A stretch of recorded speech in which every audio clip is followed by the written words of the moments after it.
Alright mga kabakal, meron tayong aluminum at tuturo ko sa inyo yung paano maghinang ng aluminum using Jita process. So meron tayong rod, alumag, yan, aluminum yan.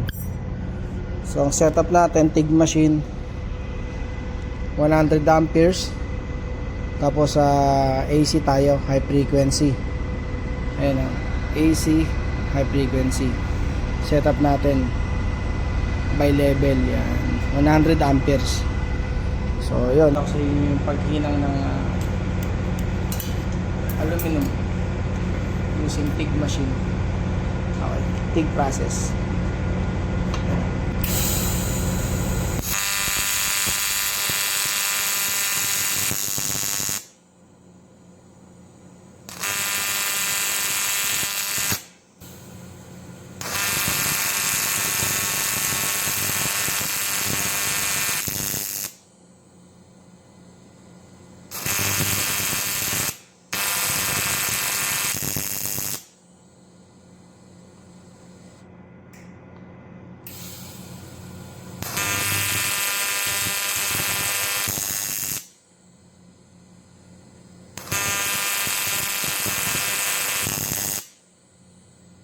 Bante.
Ayan, tignan nyo. Ayan o. Alright, so ayan o. Yan yung ating P-rods. Ayan o.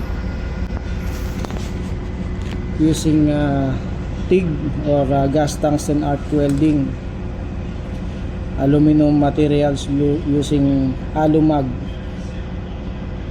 TIG rods. So yun, huwag nyo lang kalimutan, AC tayo, no? AC pagka aluminum, yan, AC high frequency. Tapos meron tayong 40 by level, o kaya kahit hindi by level, 40 or 2T, okay lang yun.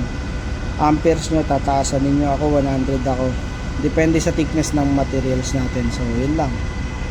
Right, mga kabakal,